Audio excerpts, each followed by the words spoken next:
Good morning everyone. Good morning Uday, Suraj, Rahul, Upendra. कल आपको एक टास्क दी थी कि पीएसआईआर की जो बुकलेट है और कोड किट है उसको डाउनलोड कर लीजिएगा। तो कितने लोग ऐसे हैं जिन्होंने नहीं की? जस्ट मेंशन मी। ओके, कुछ लोगों ने प्रिंट आउट भी निकलवा लिया है, कुछ लोगों के पास पहले से ही प्रिंट आउट रखी थी। ठीक है, एक और टास्क आपको दिया था कि इसको ज़रा गो थ्रू भी कर लेना। और आज की शुरुआत हम करेंगे। First we are going to have a go through of question paper, जो लास्ट ईयर का क्वेश्चन पेपर था। दोनों क्वेश्चन पेपर को हम समझेंगे और उसके बाद फिर हम सिलेबस को ओपन करना स्टार्ट करेंगे। ठीक है, तो मैंने दोबारा शेयर कर दिया है। क्लियर है? चलिए लेट्स स्टार्ट। यह सभी की चैट मुझे विजिबल है तन में। So let's have a look over the PSR optional paper 1। ठीक है, इसके बाद जब मैं सिलेबस आपके सामने डिस्कस करूंगा तो वो आपको थोड़ा आसानी से समझ में आएगा। पेपर 1, अब ज़रा गाइडलाइंस देखिए क्या लिखी हैं। आपके पास ना 2 सेक्शंस होते हैं, ऐसा समझिए। पेपर 1 सेक्शन ए और सेक्शन बी। ठीक है, ऐसे यहाँ पर पेपर 2 सेक्शन ए और सेक्शन बी। ठीक, 250 मार्क्स 250 मार्क्स, यानी कि टोटल ऑप्शनल आपका हो गया 500 मार्क्स, है ना, जो अपने आप में 28.5% बैठता है ऑफ टोटल मीन्स मार्क्स, जो 1750 हैं। ओवरऑल जो मीन्स और इंटरव्यू की मिलाकर मेरिट करें तो जिसके 52% के आसपास आ रहे हैं, तो वो विद इन टॉप 10 रैंक है और कई बार टॉपर होता है। मतलब ऑल इंडिया रैंक 1 ही होता है जो 51 पॉइंट कुछ ऐसे मार्क्स आते हैं, 52%। ठीक है ना, तो सोचो ऑप्शनल का वेटेज इतना है। अब देखिए सेक्शन ए में अब क्वेश्चन कैसे होते हैं। जैसे क्वेश्चन 1, तो क्वेश्चन 1 के ना 5 पार्ट होते हैं, जैसे कि ए, बी, सी, डी, ई। ठीक है, और ये सारे के सारे क्वेश्चंस 10 मार्क्स के होते हैं। तो 10 मार्क्स और 5 क्वेश्चन तो कितने हो गए? 50 मार्क्स। तो 50 मार्क्स का हो गया आपका पहला क्वेश्चन। यही फॉर्मेट एक्चुअली चारों पेपर में होता है, मतलब चारों सेक्शंस में होता है। ठीक है, जैसे यहाँ पर क्वेश्चन 1 है, ऐसे यहाँ पर फिर इसके नीचे होता है क्वेश्चन 2। अब क्वेश्चन 2 जो होता है उसमें 3 क्वेश्चन होते हैं, ए, बी और सी। इसमें यूपीएससी का फॉर्मेट रहता है कि एक क्वेश्चन तो यूपीएससी देती है 20 मार्कर और बाकी देती है 15 मार्कर। ठीक है, तो इसी फॉर्मेट में फिर क्वेश्चन 3 होता है। ठीक है, ऐसे ही, और सेम यहां पर ये होता है। अब मैं आपको ये बताना चाह रहा हूं कि यहां पर जो पहला क्वेश्चन होता है हर एक सेक्शन का, वो एक्चुअली मैंडेटरी होता है। मतलब वो तो करना ही करना है, उसको आप छोड़ नहीं सकते। शॉर्ट क्वेश्चन से 10 मार्क, 150 वर्ड्स। तो अब इसी चीज को एक्चुअली यहां लिखा हुआ है जो मैं आपको पढ़ाना चाह रहा था। देखिए, there are 8 questions divided into 2 sections. अगर 8 क्वेश्चन और 2 सेक्शन में डिवाइडेड है तो मतलब क्या है, यहां पर 4-4 क्वेश्चन हो गए। जैसे कि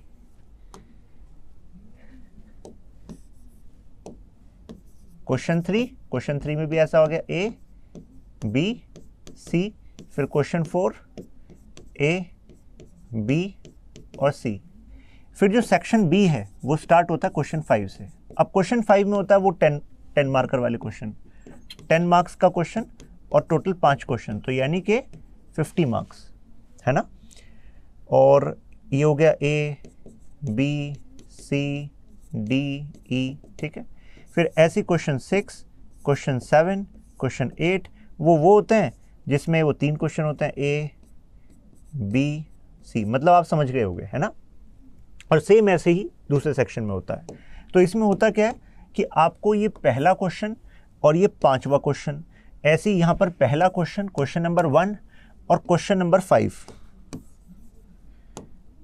यहाँ पर जो क्वेश्चन नंबर 5 होता है, क्योंकि ये क्वेश्चन नंबर 5 क्या है, वो 10 मार्कर वाले हैं, ये तो आपको करने हैं। ठीक है, इसके बाद यूपीएससी कहती है कि अब दोनों सेक्शंस में से इसके अलावा एटलीस्ट एक क्वेश्चन और करना है, दोनों सेक्शंस में से। तो यानी कि 1, 2, ये जो 2, 3, 4 और 6, 7, 8 इनमें से एक एक क्वेश्चन दोनों सेक्शन से होना चाहिए। जैसे मान लो आपने कहा चलो यार मैं क्वेश्चन 3 करूंगा, तो अब तीनों क्वेश्चन करने पड़ेंगे इसी के ही, ठीक है। किसने कहा यार मैं क्वेश्चन 6 करूंगा, तो तीनों क्वेश्चन करने पड़ेंगे इसी के ही, ठीक है। अब ऐसे आपने टोटल कितने कर लिए, 4 क्वेश्चन। यूपीएससी कह रही है कि एक पेपर में टोटल आपके 8 क्वेश्चन है, तो आप कहोगे बिल्कुल सही बात है भाई, 8 क्वेश्चन तो हैं, राइट, 8 क्वेश्चन हैं, 1 2 3 4, 4 4 8, लेकिन करने कितने आपको, केवल 5 क्वेश्चन है। जो आपकी मार्किंग होगी, जो इवैल्यूएशन होगा वो केवल 5 क्वेश्चन का होगा। 5 क्वेश्चन कैसे हो गए भाई, 1 1 2, फिर एक एक आपको वैसे सेलेक्ट करना ही है, तो हो गए 4। अब एक आपकी श्रद्धा है कि आप इसमें से कौन सा सेलेक्ट करना चाहते हो, यानी कि आप 2 4 में से एक कर लो, या फिर आप 7 8 में से एक कर लो, एक और कर लो आप। तो कुल मिलाकर अगर एक और कर लोगे, दोनों में से कोई सा भी, मतलब वो आपकी चॉइस है, जिसमें आपको लगे कि यार मेरे पास कंटेंट बिल्कुल दिमाग में रेडी है, बहुत ही अच्छा कंटेंट है, कम टाइम में मैं अच्छा आंसर लिख दूंगा या लिख दूंगी, तो यानी कि टोटल फिर आपके क्या हो जाएंगे, 5 क्वेश्चन हो जाएंगे इस पेपर के। सेम ऐसा ही 8 क्वेश्चन आपके इस पेपर में दिखेंगे, और उसमें से करने क्या है, 5 क्वेश्चन। और कैसे करने हैं कि भाई यहाँ पर भी वही बात है कि भाई क्वेश्चन 1 और क्वेश्चन 5 मैंडेटरी है जी, उसके बाद एक एक करना ही है दोनों से, फिर उसके बाद बचा एक वो रैंडम देख लो कौन सा और करना है, ठीक है। तो यानी कि टोटल आपको 5 क्वेश्चन करने होते हैं, 5 क्वेश्चन यहाँ, 5 क्वेश्चन यहाँ। ये बात क्लियर है आपको, is it clear? Yes Parth, हर एक क्लास की आपको रिकॉर्डिंग मिल रही है, क्लियर है। अब इसी चीज को जरा देखिए यूपीएससी ऑफिशियल पेपर में कैसे लिखती है। देखिए, there are 8 questions divided into 2 sections printed both in Hindi and English. Candidate has to attempt 5 questions in all. 5 ही तो करने हैं हमें 8 में से। कैसे करने हैं? Question 1 and question 5 are compulsory. पता लग गया भाई आपको, वो 10 मार्कर वाले क्वेश्चन तो करने ही है ना। आउट ऑफ द रिमेनिंग, अब जो बचे हुए हैं 3 आर टू बी अटेम्प्टेड। अब भाई जाहिर सी बात है 2 कर लिए तो 3 और करने हैं। Choosing at least 1 from each section, तो अब जो बचे हुए उनमें से एक एक तो एटलीस्ट एक सेक्शन से होना ही चाहिए, ऐसा नहीं है कि दूसरे सेक्शन से ही। The number of marks carried by question part is indicated against it, यानी कि हर एक क्वेश्चन जो मैं आपको दिखाऊंगा उसके साथ आपको मार्क्स दिख जाएंगे। Answer must be written in medium authorised in the admission certificate which must be stated clearly on the cover of question cum answer booklet. तो QCA के ऊपर आपको लिखना ही होता है in the space provided of. अब ये होता है आपका बुकलेट, देखिए मतलब ये तो क्वेश्चन पेपर है, फिर इसके साथ आपको बुकलेट मिलती है, उसमें क्वेश्चन लिखा होता है, स्पेस होता है, स्पेस में आप आंसर लिखते हैं। ये देखिए, अब जैसे right on the following in about 150 words, तो 10 क्वेश्चन 5 मार्क्स, मतलब 5 क्वेश्चन और 10 मार्क्स। तो देखिए ये हो गए क्वेश्चन, देखिए कितने डायरेक्ट हैं। Right on the following system approach, आप इतनी बार इसको देख लोगे पता ही रहेगा कि 150 शब्द लिखना कोई बड़ी बात नहीं है। Culture relativism, revolution in permanence, ये हम प्लेटो में पढ़ते हैं। Basis of power, law of social contract, तो सबसे इजी क्वेश्चन और बहुत ही कीवर्ड वाले क्वेश्चन, शॉर्ट नोट वाले क्वेश्चन, वो यहाँ पर पूछे जाते हैं, ठीक है। इसके बाद आते हैं सेकंड वाले में, क्या बताया आपको 20 15 15। अगर 15 मार्क्स का क्वेश्चन है तो समझिए कि लगभग 200 शब्द में लिखेंगे, और अगर 20 मार्क का क्वेश्चन है तो यानी कि लगभग 220 शब्दों में हम लिखेंगे। तो ये होते हैं थोड़े लॉन्ग फॉर्म वाले क्वेश्चन, लेकिन इतना भी लॉन्ग फॉर्म नहीं है। आप तो बहुत ही अच्छे समय में पढ़ा रहे हैं, क्योंकि एक टाइम ऐसा होता था कि यूपीएससी लॉन्ग फॉर्म का मतलब होता था कि करीब 400 शब्दों में लिखो, वो ज़माना भी होता था। Now factors like community, culture and nation weaken the hegemony of new liberalism today. तो अलग से न्यू लिबरलिज्म में पढ़ते हैं, लिबरलिज्म के टाइप्स में पढ़ते हैं, लेकिन क्वेश्चन कितने का, 20 मार्क्स का है। फिर ऐसी 15 मार्क 15 मार्क। तो अगर आपने ये सेलेक्ट कर लिया तो मतलब ये तीनों ही करोगे। फिर ऐसे देखिए 20 15 15, 20 15 15। अब सेक्शन बी में आए, सेक्शन बी में वही होगा फॉर्मेट। क्वेश्चन 5 कितने का होगा, 50 मार्क्स का होगा, 10 मार्क्स का एक क्वेश्चन 5। अब देखिए डायरेक्ट क्वेश्चन है, workers movement in India, preamble जो आप GS में पढ़ते हैं, बस इसको कनेक्ट कर दिया सोशल कॉन्ट्रैक्ट से, जो कि मैं आपको बताऊंगा ये सब कुछ। तो ये हो गया आपके काइंड ऑफ डायरेक्ट क्वेश्चन। फिर ये आए क्वेश्चन 20 15 15, 20 15 15, 20 15 15, और इस तरीके से हो गया आपका पेपर 1 कंप्लीट। ऐसे ही आपका सेम पेपर 2 है, देखिए IR वाला पार्ट। सेम यही टोटल 8 क्वेश्चन दिए होंगे, 5 करने हैं जी। क्वेश्चन 1 एंड क्वेश्चन 5 करना है, दोनों सेक्शंस में से एक एक क्वेश्चन तो करना है। अब बाकी आपकी श्रद्धा है कौन सा क्वेश्चन आप चुनते हो।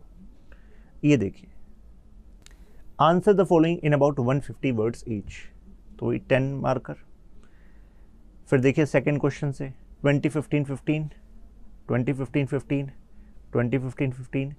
फिर आए सेक्शन बी में, तो यहाँ पर फिर वही हो गया 10 मार्कर 5, ये तो करना ही है 5 क्वेश्चन। फिर इसके बाद देखिए 20-15-15, इस तरीके से 8 क्वेश्चन तक आए 20-15-15, और ये डन हो गया। अगर ये बात बिल्कुल क्लियर हो गई आपको कि क्वेश्चन पेपर का स्ट्रक्चर क्या होता है, कैसे आपको अटेम्प्ट करना होता है, मेंशन क्लियर है। Sufficient space, more than sufficient space is given to you by UPSC, space की कोई टेंशन नहीं है, ठीक है। तो ये बात हो गई आपको क्लियर। नाउ चलिए अब हम सिलेबस पे चलते हैं।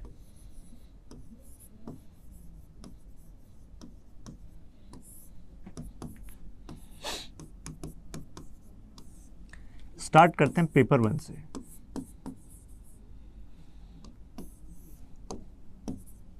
और इसमें भी सेक्शन ए से। Paper 1 section A is about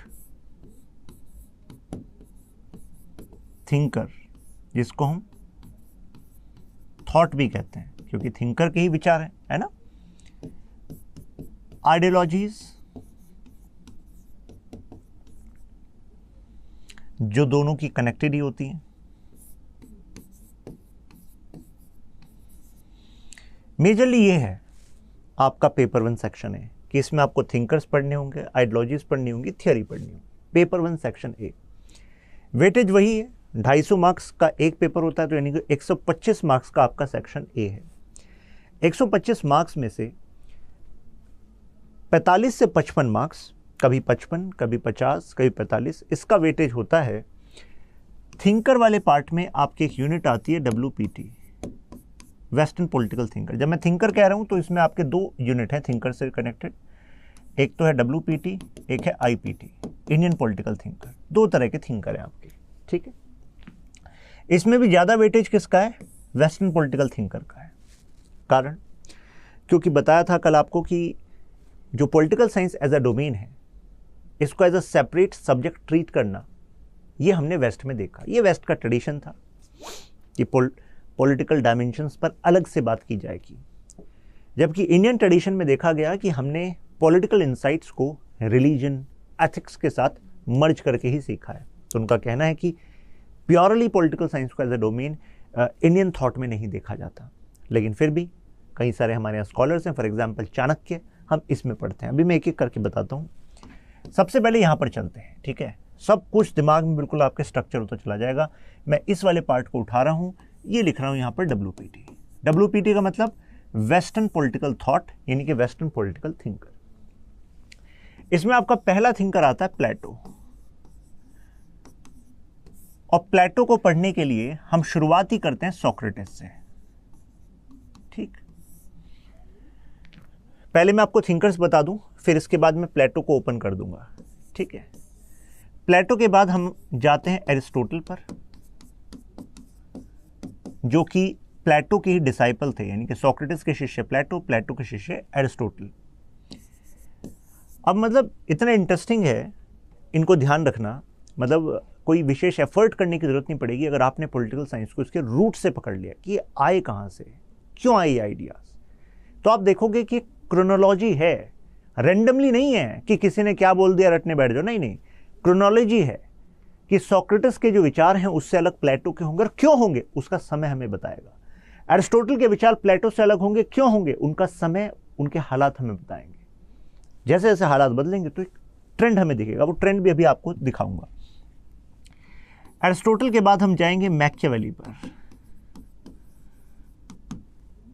Machiavelli के बाद जाएंगे हॉब्स पर, हॉब्स के बाद जाएंगे लॉक, लॉक के बाद जाएंगे मिल पर, मिल के बाद जाएंगे मार्क्स पर, मार्क्स के बाद हम मिलेंगे ग्रैम्सी से,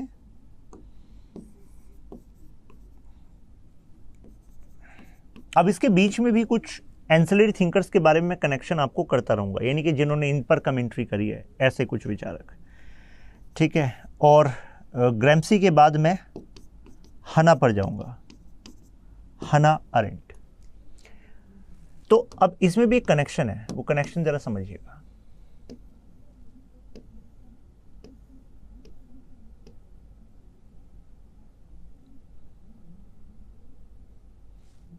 ठीक,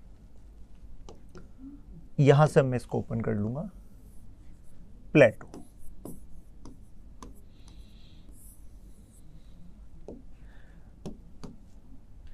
मैंने कहा प्लेटो से पहले में सोक्रेटिस को जानना है। अब एक स्टूडेंट है दिव्यांगी सेइंग सर हना इज अ सोशियोलॉजिस्ट। दिव्यांगी जो ये विचारक होते हैं, इनके विचारों का प्रभाव जहाँ सोशल एस्पेक्ट्स पे होता है, जो सोशियोलॉजिकल थ्योरीज होती हैं तो हम वहाँ पर भी इनको पढ़ते हैं, है ना। और जहाँ पर इनका जो कंट्रीब्यूशन है वो पॉलिटिकल साइंस में होता है तो हम पॉलिटिकल साइंस में पढ़ते हैं। एग्जाम्पल, प्लेटो को फिलॉसफी में पढ़ाया जाता है, प्लेटो एज अ फिलोसोफर, लेकिन हमारे यहाँ हम क्या पढ़ेंगे, हमारे यहाँ हम पॉलिटिकल साइंस स्पेसिफिक जो इनकी थ्योरी है, जो आइडियाज़ हैं वो पढ़ेंगे, ठीक है ना। जैसे अब सोक्रेटिस हैं, सोक्रेटिस एक आइडियलिस्ट थे। आइडियलिस्ट का मतलब क्या होता है भाई, सबको गांधी जी याद आ रहे होंगे, है ना। आइडियलिस्ट का मतलब होता है those who believe human by nature is good. आप में से कितने लोग हैं जो इसमें बिलीव करते हैं? Mention yes. जो इसमें बिलीव नहीं करते मेंशन नो। वो मानते हैं कि human by nature is good. दूसरी बात, आइडियलिस्ट क्या बिलीव करते हैं, फोकस करते हैं what ought to be, what ought to be, यानी कि क्या होना चाहिए, होना चाहिए, राइट। दे बिलीव जो आइडियाज हैं दे एक्चुअली शेप रियलिटी। तो अगर हमारे पास अच्छे आइडियाज होंगे तो अच्छी रियलिटी बनेगी। तो यानी कि रियलिटी से इन्फ्लुएंस होने की जरूरत नहीं है, हमारे पास अच्छे आइडियाज होने चाहिए। तो मैंने आपको यहां पर 3 पॉइंट्स बताए कि जिससे कि हम समझते हैं कि कौन आइडियलिस्ट है, ठीक है। तो देखो कितने सारे लोग यस कह रहे हैं, कितने सारे लोग नो कह रहे हैं। तो आइडियलिस्ट के अदर एग्जाम्पल हैं जैसे कि गांधी जी, जो कि हम इंडियन पॉलिटिकल थॉट में पढ़ेंगे अपने चैप्टर में। तो गांधी का मानना था इंसान अंदर से अच्छा होता है, वो तो सोसाइटी है जो उसको थोड़ा खराब कर देती है, बाय नेचर तो इंसान अच्छा है ना। उनका ही मानना था व्हाट ऑट टू बी, क्या होना चाहिए, उस पर फोकस करो। जैसे कि कहते थे कि ग्राम स्वराज आएगा, कहते थे पंचायती राज को सबसे ज़्यादा स्ट्रांग बनाना है, सेल्फ सफिशिएंट बनाना है, कहते थे स्वराज लाना है इंडिविजुअल लेवल पर, और एक ऐसा समय क्रिएट करना है जहाँ पर कि हमें पुलिसिंग की, सरकार द्वारा हार्ड पावर के इस्तेमाल करने की ज़रूरत ही ना पड़े, हमें ऐसा समाज बनाना है आज़ाद भारत में। ये उनके आइडियाज़ थे। हकीकत इससे अलग हो सकती है, लेकिन उनके आइडियाज़ थे कि क्या होना चाहिए। उनका कहना था अगर हमारे पास आइडियाज़ हैं क्या होना चाहिए तो वो चीज़ें बन भी जाएंगी, वो चीज़ें आ भी जाएंगी, राइट। तो आइडियलिस्ट लोग ऐसे होते हैं। रियलिटी अगर खराब है तो उससे नहीं, हमें तो फोकस करना है क्या हो सकता है, हम उस पर फोकस करें, क्या होना चाहिए पर फोकस करते हैं। Socrates was an idealist. तो मुझे बताइए इसका जो इन्फ्लुएंस है प्लेटो पर पड़ेगा कि नहीं पड़ेगा भाई? बिल्कुल पड़ेगा, है ना। तो एग्जैक्टली प्लेटो पर भी इन्फ्लुएंस पड़ा, तो इस वजह से हम प्लेटो को भी क्या कहते हैं, आइडियलिस्ट कहते हैं। अब आप कहोगे सर आइडियलिस्ट कैसे हुए, प्लेटो बताइए जरा। पहले मैं सोक्रेटिस के बारे में बता दूं। Initially Socrates was a stone mason. Stone mason समझते हो, जो कि कारीगर होता है, मूर्तिकार होता है। कुछ समय इन्होंने मिलिट्री में भी दिया था उस समय। वहाँ पर कहाँ पर थे ये थे एथेंस में। एथेंस कहाँ पर है? जहाँ पर ग्रीस है ना आज, मेडिटेरियन के ऊपर, मेडिटेरियन सी के ऊपर एथेंस, वहाँ पर एक छोटी सिटी स्टेट थी, वहीं पर सोक्रेटिस थे, वहीं पर प्लेटो थे, है ना। प्लेटो इनके शिष्य थे। इनको पैशन था पढ़ाने का, नॉलेज का। एक बार ये ग्रीक गॉड के टेम्पल में गए तो वहाँ पर जो ओरेकल थी, ओरेकल समझते हो?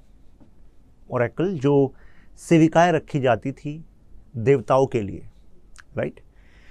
तो ये माना जाता था कि जो ओरेकल बोलती हैं वो बिल्कुल सच होता है, क्योंकि वो दुनिया के जो छल प्रपंच होते हैं उससे दूर केवल ईश्वर को समर्पित रहती हैं। तो एक ओरेकल ने बोला था सोक्रेटिस के लिए कि that you are the wisest man of the world, तुम दुनिया के सबसे बुद्धिमान व्यक्ति हो सोक्रेटिस। सोक्रेटिस की जो भी ये बात बोली गई तो एक्चुअली इनके जो शिष्य हैं प्लेटो भी ऐसा ही मानते थे। प्लेटो कहते थे कि सोक्रेटिस यानी कि इनके जो गुरु हैं वो wisest man of the world है, उनसे बुद्धिमान कोई है नहीं उनके समय में। सोक्रेटिस का कहना था कि I know that I am ignorant and we all are ignorant to different extent. The one who thinks that he has gained ultimate knowledge is the foolish person. यानी कि आप, हम, मैं, आप सब, आपको नहीं लगता हम सब कहीं ना कहीं कितने सारे एस्पेक्ट में इग्नोरेंट हैं, अज्ञानी हैं, ध्यान नहीं देते हैं, गलतियां करते हैं, सीखते हैं, राइट? लेकिन जो अपनी इग्नोरेंस के प्रति अवेयर होने की कोशिश करते रहते हैं, सुधारते रहते हैं, दोज पीपल आर वाइज। और जो कहते हैं कि मैं ही ठीक हूं, मैं ही बुद्धिमान हूं, तो वो एक्चुअली ट्रू मैनर में वो इग्नोरेंट है ना? तो अब जो सोक्रेटिस थे इनको पढ़ाने का शौक था और एक मेथड का इस्तेमाल करते थे, जो मेथड आपके सामने कई बार चर्चा में आएगा, वो है डायलेक्टिक्स। डायलेक्टिक्स का इस्तेमाल करते थे। डायलेक्टिक्स एक्चुअली जो वर्ड है ये रिप्रेजेंट करता है डिबेट, और डिबेट का मतलब ये है कि इनका कहना था कि जो स्टडी होनी चाहिए, एजुकेशन होनी चाहिए, it should not be about giving information, it should be about creating curiosity among students and let them find the solution themselves. You should throw some questions before them and you should guide them to actually reach to the best answer. यानी कि teacher का काम केवल प्रवचन देना नहीं होता कि जी ये चैप्टर है, इसमें ये टॉपिक हैं, सब टॉपिक हैं, हो गया काम, ठीक है। नहीं, सोक्रेटिस का मानना था टीचर का काम है उनके अंदर जिज्ञासा को जगाना और उसके बाद उनसे कहना कि तुम सवाल करना सीखो, उनके सवालों का कुछ जवाब देना और कुछ को उनको मोल्ड करना कि जिससे वो जवाबों को खोजें। सोक्रेटिस का मानना था कि इससे उन बच्चों के अंदर क्रिटिकल रीजनिंग डेवलप होगी। एक तो होता है जान लेना, एक होता है सीख लेना। कौन सा ज़्यादा महत्वपूर्ण है? सीख लेना, right? So these kind of students are going to have a true learning and they are going to have this critical aspect. वो सवाल करेंगे हर एक चीज़ पर जो कि सच समझी जाती है, और जो भी समाज में कमजोरियां हैं, पॉलिटिकल सिस्टम में कमजोरियां हैं, यही बच्चे फिर उसका सुधार करेंगे। अगर आपने केवल ओबीडियंट स्टूडेंट्स बना दिए तो सुधार क्या करेंगे? वो तो बस भेड़ की चाल में चलेंगे। अब ये जो चीज़ है डायलेक्टिक्स वाली, ये उनके समय के रूलर्स को पसंद नहीं आती थी। उस समय पर एक जो ट्रेडिशन चलता था एजुकेशन का, एथेंस में जो एजुकेशन चलती थी उसको सोफिस्ट एजुकेशन कहते थे। Sophist were group of people who used to actually give education and this education was privatised. अगर ये प्राइवेटाइज थी तो मुझे बताइए क्या हर कोई एजुकेशन ले पाएगा? नहीं, ओनली फ्यू, यानी कि रिच क्लास, यानी कि मास्टर क्लास के लोगों को ही ज़्यादातर ये एजुकेशन मिल पाती थी, बाकी लोगों को एजुकेशन नहीं मिल पाती थी। सोक्रेटिस का कहना था भाई ये तो पोटेंशियल का वेस्टेज करने वाली बात है, क्योंकि बच्चा किसी भी क्लास से हो, अमीर हो, गरीब हो, कोई भी हो, लेकिन हर एक में पोटेंशियल हो सकता है। उस समाज की, उस देश की तस्वीर बदलने का आपने उस बच्चे पर को ध्यान नहीं दिया आपने, राइट? तो ऐसे में देवर अगेंस्ट इट। प्लस सोफिस्ट क्या सिखाते थे? वो सिखाते थे कि एक्चुअली लाइफ का जो पर्पस है वो है वेल्थ, प्लेजर और पोजीशंस। ये है बस लाइफ का पर्पस। पोजीशन मतलब पावरफुल पोजीशंस। तो यही है जिंदगी। आप में से कितने लोग कहते हो वाकई सर हम भी तो सोफिस्ट ही हैं, मतलब आप लोग सोफिस्ट हो? यानी कि सोफिस्ट वो ग्रुप था एथेंस का जो कि बिलीव करता था कि प्राइवेट एजुकेशन होनी चाहिए। इन्होंने अपने स्कूल खोले हुए थे जहाँ पर जो समृद्ध वर्ग है उनके बच्चे पढ़ पाते थे और ये सिखाते थे कि कैसे तुम्हें पावर में आना है, सिस्टम का भाग बनना है। तो ये कहते थे कि भाई पैसा कमाओ, प्लेजर और पोजीशन है, यही है जीवन का सच और कुछ नहीं। ठीक है। जबकि यहां पर सोक्रेटिस का पॉइंट इनके खिलाफ था। सोक्रेटिस कह रहे थे हमें बच्चे ऐसे चाहिए जो केवल पोजीशन पर आना नहीं, जो एक्चुअली क्वेश्चन करना सीखें, कानूनों पर भी क्वेश्चन करें, पॉलिटिकल सिस्टम पर क्वेश्चन करें, कुछ ऐसे मतलब जहां भी कमियां हैं चाहे वो समाज में है चाहे सिस्टम में, उनको सुधार करें।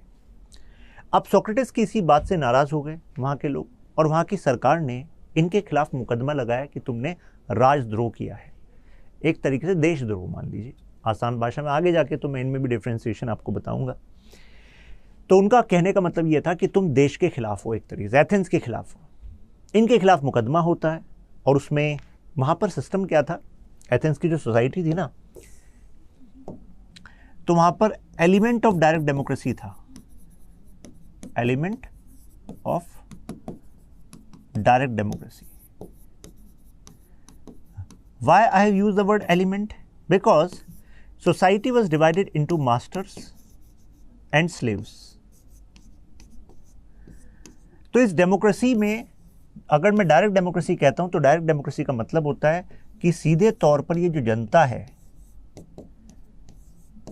ये एक्चुअली पार्टिसिपेट करेगी किसमें, लॉ मेकिंग प्रोसेस में, राइट? इसको हम क्या कहते हैं, डायरेक्ट डेमोक्रेसी। लेकिन मैंने एलिमेंट ऑफ डायरेक्ट डेमोक्रेसी क्यों कहा, क्योंकि यहां पर ये जो जनता है ना ये केवल मास्टर क्लास के यंग मैन ही होते थे एथेंस में। यानी कि जो जवान मैन हैं मास्टर क्लास के, केवल वही पार्टिसिपेट करते थे लॉ मेकिंग प्रोसेस में। साथ में जुडिशरी के तरह भी, मतलब जुडिशरी का जो फैसला होता था उसमें भी यही लोग खड़े होते थे और फैसला करते थे कि वाकई ये व्यक्ति दोषी है कि नहीं। सो फाइनली प्लेटो के खिलाफ मुकदमा हुआ और उसमें जो इनकी पार्लियामेंट काइंड ऑफ बिल्डिंग थी, इसको पैंथियन कहते थे, पहाड़ी पर होती थी और वहाँ पर ये सारी जनता इकट्ठी हुई। कौन जनता, ये जो सिटीजन है वहाँ के यंग मास्टर क्लास पैसे वाला वर्ग, वो सब इकट्ठे हुए और फाइनली दोनों जगह से दलीलें स्टार्ट हुई कि भाई नहीं ये सही है, नहीं वो गलत है। और फाइनली सोक्रेटिस वो केस हार गए और सोक्रेटिस यानी कि प्लेटो के गुरु को मौत की सज़ा सुना दी गई। यानी कि उनसे कहा गया कि अब आपको जहर का प्याला पीना है। बाई चांस ऐसा हुआ कि जैसे ही ये सज़ा सुनाई गई उस दौरान, मतलब उसके बाद ग्रीक माइथोलॉजी के हिसाब से वहाँ पर फेस्टिवल वाला पीरियड शुरू हो गया था। तो उस हफ्ते तो अब वो किसी को मृत्यु की सज़ा एग्जीक्यूट नहीं कर सकते थे, मींस डेथ पेनल्टी एग्जीक्यूट नहीं हो सकती, मिल गई। अब जैसे ये टाइम खत्म होगा उसके बाद फिर जहर का प्याला पीना पड़ेगा। प्लेटो और इनके जो और दोस्त थे, जो इनके मतलब कि सोक्रेटिस के शिष्य थे, वो उनसे मिलने गए जेल में। तो उनसे कहा कि सोक्रेटिस से कहा कि हमने आपका यहाँ से निकलने का पूरा प्लान बना दिया है। तो क्योंकि प्लेटो के साथ साथ जो और शिष्य थे सोक्रेटिस के, तो उसमें से कई लोग ऐसे थे जिनकी फैमिलीज बहुत पॉलिटिकली कनेक्टेड थी।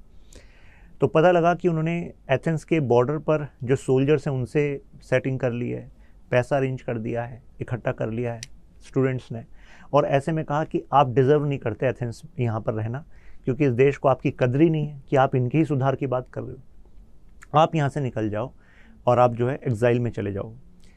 तो कई लोग ऐसा करते आए हैं शुरू से। तो आप भी आपकी जान ज़रूरी है और उसके बाद आपका ज्ञान चलता रहेगा और इस तरीके से हम एथेंस में कुछ बदलाव भी लाएंगे आगे जाके। तो क्या लगता है आपको, सोक्रेटिस ने ऑफ़र कबूल कर लिया होगा स्टूडेंट्स का, यस और नो? सोक्रेटिस ने नो कर दिया, सोक्रेटिस ने मना कर दिया। सोक्रेटिस ने कहा कि देखो, लॉ इज़ सुप्रीम। अगर मैंने यहाँ से निकल गया तो यानी कि मैंने अपनी जान की कीमत ज़्यादा कर दी एथेंस के कानून से, एथेंस के कानूनी व्यवस्था से। अब पर्सपेक्टिव समझना आप सोक्रेटिस का। सोक्रेटिस का कहना है कि मेरी जान की वैल्यू इतनी नहीं है जितनी एथेंस के लॉ एंड ऑर्डर की है। अगर मैंने यहाँ से निकल गया तो आगे तक के लिए एग्जाम्पल सेट हो जाएगा कि आपको अपनी लाइफ की वैल्यू इस लॉ एंड ऑर्डर से पहले रखनी चाहिए। तो एक ऐसा एग्जाम्पल सेट हो सकता है जिससे कि आगे जाके लोग लॉ एंड ऑर्डर को कुछ ना समझें, लॉ को साइडलाइन करें। जिस देश में लॉ को नीचे माना जाता है, तोड़ा जाता है, वो देश कभी चल ही नहीं सकता, अनस्टेबिलिटी होगी, क्राइसिस होगा। So that was the significance. Socrates ने कहा कि मैं एथेंस की व्यवस्था में कमजोरियां हो सकती हैं, हर एक देश में कमजोरियां हो सकती हैं, कानून में हो सकती हैं, पॉलिटिकल सिस्टम में हो सकती है, पॉलिटिशियंस में हो सकती है, लेकिन देश इन पॉलिटिशियंस से ऊपर है। देश जो आज के कानून है उनसे भी ऊपर है। देश तो चलता रहेगा ना, कानून तो बदल सकते हैं, कोई विचार उठेगा, बदल जाएंगे। तो ऐसे में उन्होंने कहा कि मैंने कानून व्यवस्था के प्रति, मेरे लॉ के प्रति मेरा कमिटमेंट है, और उसी लॉ के प्रोसेस के तहत मैंने अपना केस लड़ा भी, मैंने अपने आर्गुमेंट भी रखे। अगर वो मेरे फेवर में नहीं आया तो बस नहीं आया, द डिसीजन इज एक्सेप्टेड। तो उन्होंने जहर का प्याला पी लिया और फाइनली उनकी डेथ हो गई। अब इस पूरे प्रकरण का जो इम्पैक्ट है वो किस पर पड़ा? प्लेटो पर पड़ा। That is why Plato remained critical in his young age, remained critical of direct democracy, or you can say democracy. Critical मतलब criticize करते थे प्लेटो।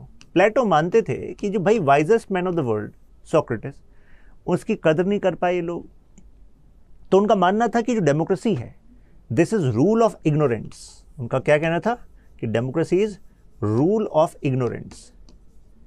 ये इग्नोरेंट लोग हैं, इनके शासन को डेमोक्रेसी कहते हैं। और प्लेटो के टाइम में फिर एक और बहुत बड़ा एक इंसिडेंट हुआ जिसकी वजह से फिर इनके थियरीज शेप हुई।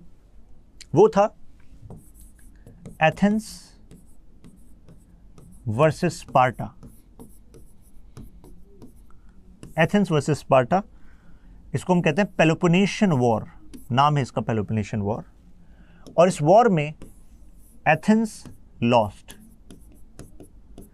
यानी कि भाई प्लेटो तो एथेंस से थे और एथेंस हार गया। तो अब भाई हर किसी को ये दुख होता है ना कि भाई मेरी मातृभूमि है, अब वो हार गई, नुकसान होगा। जो जीती हुई शक्ति है वो नुकसान पहुंचाएगी, हर्जाना वसूलेगी, कंट्रोल करेगी तुम्हारे पॉलिटिकल सिस्टम को। तो ऐसे में प्लेटो के मन में सवाल थे, क्वेश्चंस थे कि भाई हम हारे क्यों। तो प्लेटो ने आइडेंटिफाई किया हम इस वजह से हारे क्योंकि हमारे पॉलिटिशियंस में से कितने सारे लोग, हमारे सोल्जर क्लास में से कितने सारे लोग, दे एक्चुअली बिकेम करप्ट। उन्होंने दुश्मन से ही पैसे ले लिए, अपने देश को हरवा दिया। अब ऐसा इन्होंने किया क्यों? तो आप कहोगे सिंपल सी बात है, अपने देश को हरवा लिया, पैसा ले लिया, पोजीशन का प्रॉमिस ले लिया पॉलिटिशियन से। स्पार्टा ने कहा कि भाई जब हार जाओगे उसके बाद हमें कुछ ना कुछ लोग तो चाहिए एज अ पॉलिटिशियन, तुम्हें ही ऊपर रख देंगे, तुम्हारी पोजीशन स्ट्रांग हो जाएगी। तो अल्टीमेटली हमें पता लगा करप्शन जो है, आप कहोगे किस वजह से था? ग्रीड की वजह से था। लालची थे वो लोग। लालची क्यों थे? इग्नोरेंट थे वो लोग। इग्नोरेंट क्यों थे? कितने लोगों को कनेक्ट हो रहा है कि जब एजुकेशन सिस्टम में उनको सॉफिस्ट पढ़ा रहे थे कि भाई जिंदगी का पर्पस क्या है, मनी, पोजीशन और प्लेजर। तो जब बच्चों को यही पढ़ाया जाएगा कि मनी, पोजीशन, प्लेजर यही है जिंदगी में गुड लाइफ का आइडिया, बाकी सब कुछ नहीं, तो उनका देश के प्रति समर्पण पहले होना ही नहीं था। देश में पॉलिटिकल पोजीशन पे होना या मिलिट्री पोजीशन पे होना वो तो उनके लिए पैसा, प्लेजर का एक जरिया था। देश के प्रति कमिटमेंट कहाँ था उनका?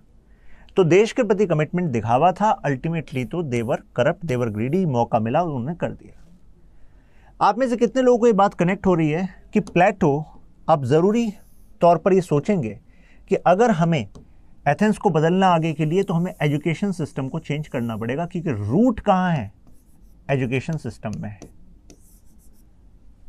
यस और नो? भाई रूट तो एजुकेशन सिस्टम में। प्लेटो के फादर तो एक्सपायर हो गए थे when he was very young, लेकिन प्लेटो के जो मामा थे दे वर स्ट्रॉन्ग पॉलिटिशियंस इन एथेंस। तो उन्होंने ऑफर किया प्लेटो को कि यार तुम पॉलिटिशियन बन जाओ, कुछ सुधार करना चाहते हो ना तो राजनीति में आके सुधार कर लेना। प्लेटो शुरुआत में इंटरेस्टेड भी थे, लेकिन जो सोक्रेटिस वाला वाकया हुआ, ये वाले वाकये हुए, इसके बाद उन्होंने सोचा कि अगर मैं पॉलिटिशियन बन भी गया, अच्छा पॉलिटिशियन बन गया, पावर मेरे पास आ गई, तो मैं अपने समय में काफ़ी सारे सुधार ला भी दूंगा, ठीक है फाइन, लेकिन मेरे बाद क्या, मेरे बाद क्या, फिर नए लोग आएंगे फिर वैसा का वैसा कर देंगे। तो ऐसे में मुझे क्या बनना चाहिए, मुझे बनना चाहिए टीचर। क्यों? क्योंकि इससे मैं ऐसे यंग माइंड तैयार करूंगा जो एक्चुअली फोर्स मल्टीप्लायर की तरह काम करेंगे और एथेंस को आइडियल स्टेट बनाएंगे। तो जो समय मेरा लाइफ का, क्योंकि सीमित समय है भाई ह्यूमन बॉडी का, जो मेरा समय जाएगा पॉलिटिक्स, पॉलिटिकल एक्टिविटीज़ में, डेली एंगेजमेंट में, अगर मैं उस समय को पढ़ने में, पढ़ाने में, थ्योराइज करने में, कुछ ऐसे आइडियाज़ बिल्ड करने में, प्लान डिज़ाइन करने में, लोगों को ट्रेन करने में लगाऊंगा, फिर उनको इम्प्लीमेंट करूंगा, तो एक्चुअल में मैं एक लॉन्ग टर्म एथेंस का फ्यूचर डिज़ाइन कर पाऊंगा। तो ये था प्लेटो का कारण, जिसकी वजह से प्लेटो पॉलिटिकल फिलोसोफर बने। कल मैंने आपको बताया था कि Socrates father of philosophy, Plato political philosophy. Why political philosophy? Why we are using the word philosophy? Because he was an idealist. Socrates के इंसाइट्स एग्जैक्टली लाइफ पर चल रहे थे। जिंदगी क्यों, कहाँ से आई जिंदगी? There are two aspects of life, एक मैटेरियल वर्ल्ड जो हम छू सकते हैं, टच कर सकते हैं, अपने सेंसरी ऑर्गन से प्लेजर ले सकते हैं, और एक होता है इनर वर्ल्ड, स्पिरिचुअल वर्ल्ड। ये बातें करते थे आपके सोक्रेटिस। हम डिटेल में अब इस चैप्टर में पढ़ेंगे ये सब। लेकिन जो प्लेटो है, प्लेटो की जो इंसाइट्स थी, क्योंकि वो बदलना चाहते थे एथेंस को, तो एथेंस के पॉलिटिकल सिस्टम को, तो ऐसे में उन्होंने फिलोसफिकल एंगल तो थे ही सोक्रेटिस वाले, लेकिन प्राइमरीली वो इसका इस्तेमाल करना चाहते थे पॉलिटिकल रियलिटी को चेंज करने में। इस वजह से हमने कहा कि Plato was father of political philosophy. अगर ये बात बिल्कुल क्लियर हो गई हो यहां तक, ये पूरी बात, तो मेंशन अल्ट्रा क्लियर। अब जरा एक आइडिया बताता हूं प्लेटो का आपको, ठीक है, उसके बाद फिर मैं आगे बढ़ूंगा।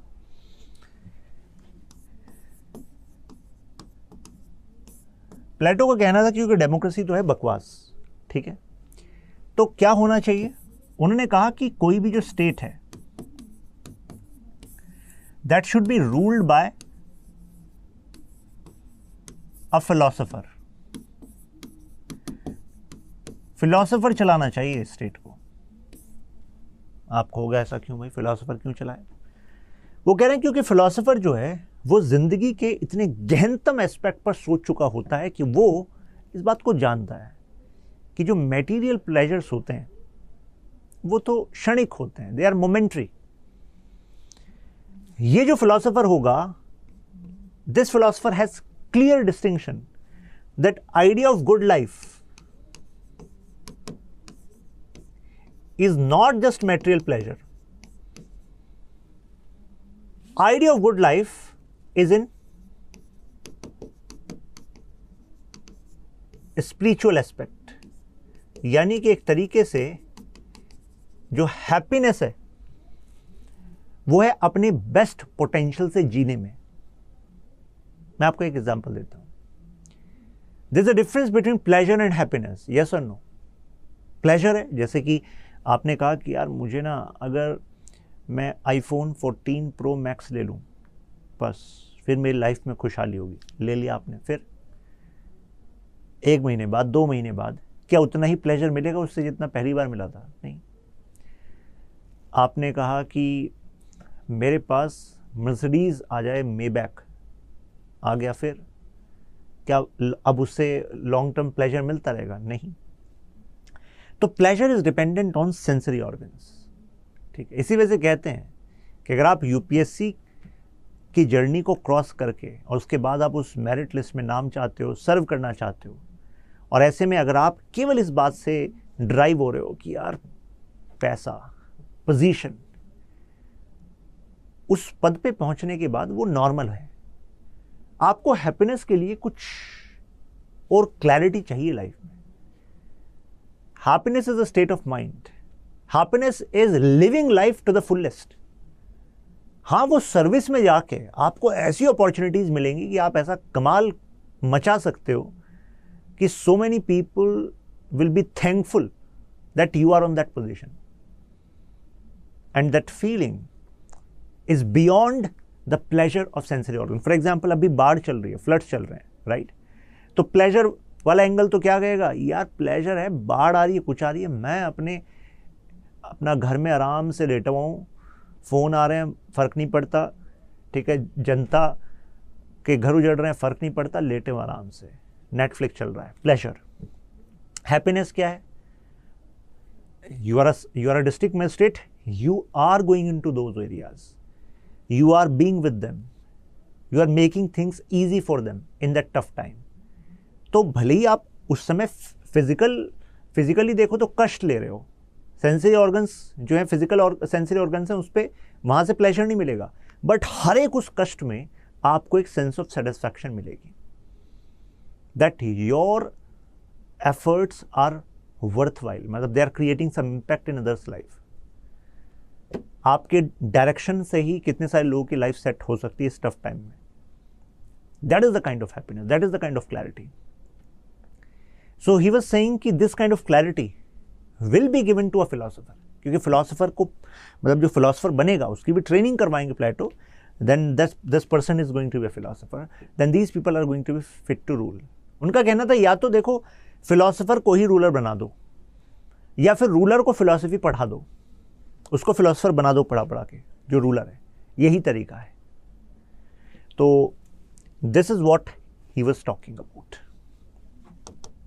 अभी मैंने एक और चीज बात बोली आपको, एक और बात बोली, मैंने कहा कि every individual living life to the fullest is the epitome of happiness.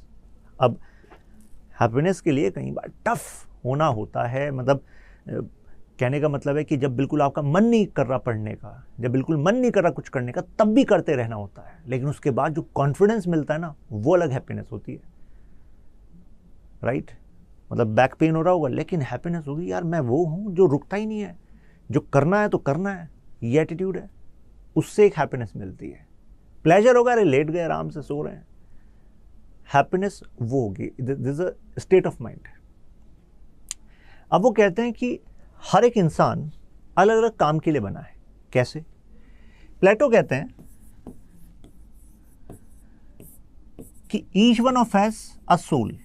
ये भी कहा जाता है, प्लेटो का जो आइडिया है सोल वाला, ये हो सकता है ईस्टर्न पार्ट से, यानी कि जैसे इंडिया में भी सोल का कॉन्सेप्ट है, हम आत्मा बिलीव करते हैं, ये आइडिया ट्रैवल किया होगा ट्रेडर्स के थ्रू अरेबियन सी से इधर गल्फ में, और गल्फ से मेडिटेरियन में to the European ports trade होता रहा था। तो वहाँ के ट्रेडर्स, यहाँ के ट्रेडर्स ने वहाँ पर ये आइडिया ऑफ आत्मा, आइडिया ऑफ सोल लाया होगा।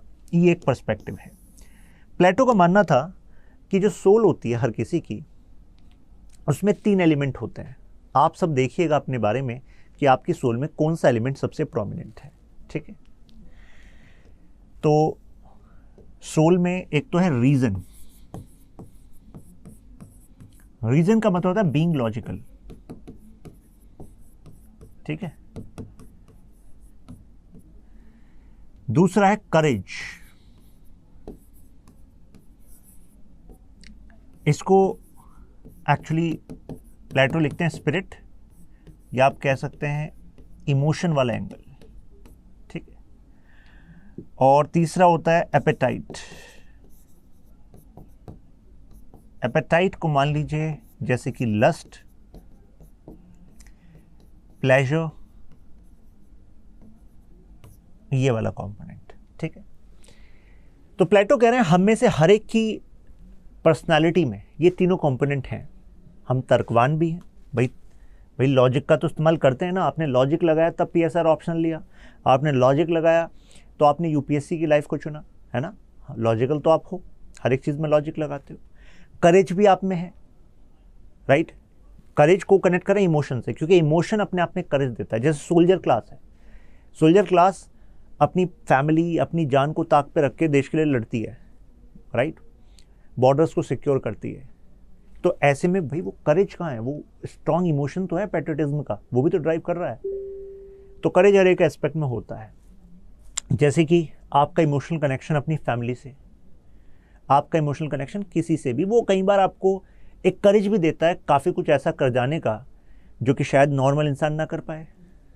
सुना होगा ना आपने, भाई इमोशन में तो आदमी कुछ भी कर जाता है। कई बार आप इस फेज से गुजरे भी होंगे कि ऐसा करेज आ गया, चाहे नेगेटिव हो चाहे पॉजिटिव हो। एपेटाइट, एपेटाइट का मतलब लस्ट, प्लेजर, ये वाला कंपोनेंट भी होता है। प्लेजर कुछ भी हो सकता है, हर एक सेंसरी ऑर्गन का प्लेजर हो सकता है। टच, टंग, सीइंग, हर एक स्मेल, हर एक चीज़ का प्लेजर। तो तीनों कंपोनेंट है। ये बात तो आप सब मानते हो, यस और नो? मानते हो, राइट? अब प्लेटो कहते हैं जो इंसान होते हैं ना, उसमें भी एक कंपोनेंट सबसे ज़्यादा प्रोमिनेंट होता है। मतलब कि कुछ लोग ऐसे होंगे जिसमें कि रीजन सबसे ज़्यादा प्रोमिनेंट होगा, कुछ लोग ऐसे होंगे करेज सबसे ज़्यादा प्रोमिनेंट होगा, कुछ लोग होंगे जिसमें एपेटाइट सबसे ज़्यादा प्रोमिनेंट होगा। आप मुझे बताइए, प्लेटो क्या कह रहे हैं? हम सबके अंदर तीनों कंपोनेंट हैं, लेकिन प्लेटो कह रहे हैं लेकिन एक कंपोनेंट है जो तीनों में सबसे ज़्यादा मौजूद है। Means there is one component which is more than other component. ठीक है, तो आपकी पर्सनैलिटी में सुप्रीम कंपोनेंट कौन सा है? रीजन है, करेज है, एपेटाइट है? बताइए आप सब, कमेंट में बताइए।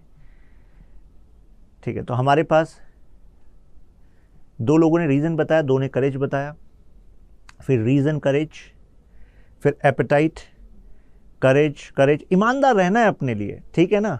एपेटाइट, रीजन, रीजन, करेज, करेज, करेज, रीजन, करेज, एपेटाइट, एपेटाइट, एपेटाइट, करेज, करेज, एपेटाइट, एपेटाइट, रीजन। सोमनाथ, तीनों तो हर किसी में है। सोमनाथ कह रहे हैं रीजन, करेज, एपेटाइट। सबसे ज्यादा क्या है? रीजन।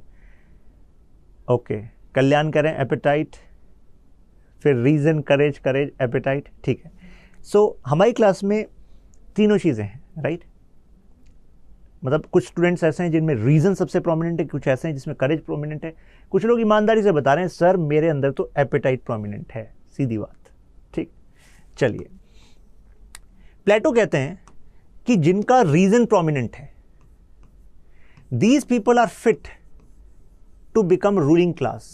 ये रूलिंग क्लास बनेंगे, इनको रूलिंग क्लास में भेजना चाहिए।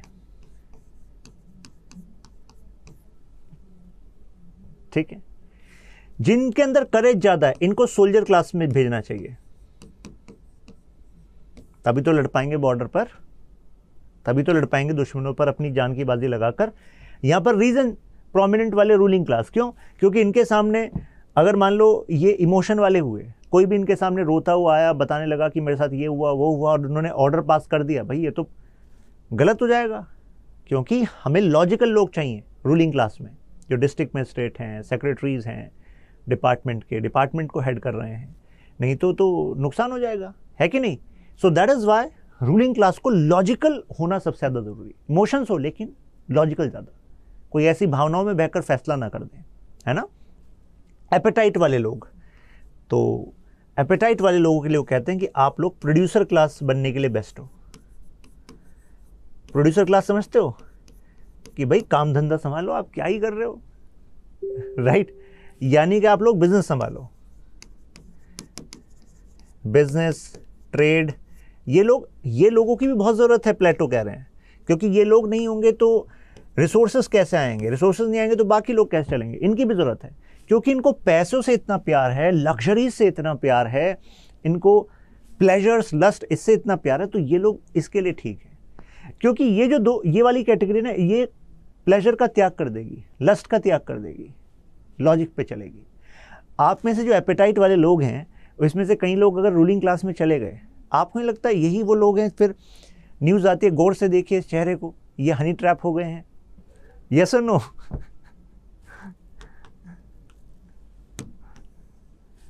तो इस वजह से कैटेगराइजेशन जरूरी है। सो दैट वाज प्लेटो। इसी आइडिया को कहा जाता है थ्योरी ऑफ सोल, और इसी को कहा जाता है मिथ ऑफ मेटल्स। मेटल्स क्यों? क्योंकि वो कह रहे हैं कि ये जो है रूलिंग क्लास, ये गोल्ड है, ये गोल्ड क्लास है। सोल्जर क्लास ये सिल्वर है, और ये जो लस्ट वाले लोग हैं ये कॉपर है, ठीक है।